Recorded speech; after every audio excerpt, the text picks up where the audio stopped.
এক রাজার 4 জন স্ত্রী ছিল, শুনে যান। চতুর্থ স্ত্রীকে তিনি সবচেয়ে বেশি ভালোবাসতেন।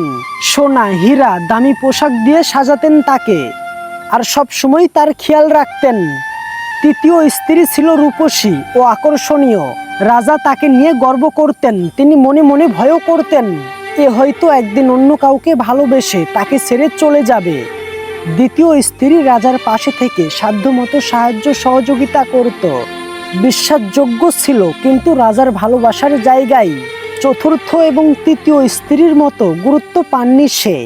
প্রথম স্ত্রী ছিল সবচেয়ে বেশি অবহেলিত। সে নীরবে সবকিছু সহ্য করত, স্বামীকে ভালোবেসে সবসময় তার পাশে থাকত। স্বামীর শরীর খারাপ হলে রাত জেগে সেবা যত্ন করত, কিন্তু কখনোই সে তার প্রাপ্য অধিকার পায়নি। একদিন রাজা গুরুতর অসুস্থ হয়ে পড়লেন।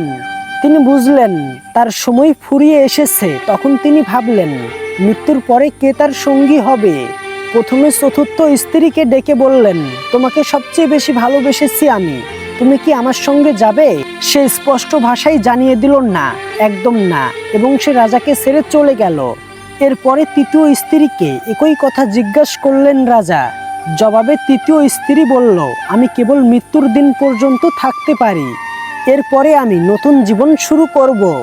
এরপরে দ্বিতীয় স্ত্রীকে ডাকলেন তিনি। দ্বিতীয় স্ত্রী বলল, আমি কেবল তোমার কবর পর্যন্ত যাব, কিন্তু সেখানেই আমার পথ শেষ।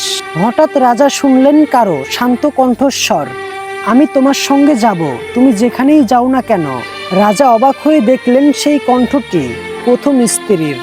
তাকে এতটাই ক্লান্ত, অবহেলিত এবং দুর্বল দেখাচ্ছিল যে রাজার চোখে পানি চলে এসেছে। তিনি বললেন, আমি যদি তোমার যত্ন নিতাম। আজ বুঝেছি তুমি ছিলে আমার সবচেয়ে বেশি আপন।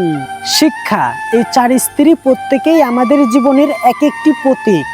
চতুর্থ স্ত্রী হলো আমাদের শরীর, যাকে আমরা সবচেয়ে বেশি যত্ন নিই, সাজাই, কিন্তু মৃত্যুর পরে সবার আগে এটাই আমাদের ছেড়ে যাবে।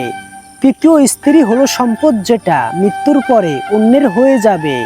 আর দ্বিতীয় স্ত্রী হলো আমাদের পরিবার এবং বন্ধু, যারা কেবল আমাদের কবর পর্যন্তই যাবে।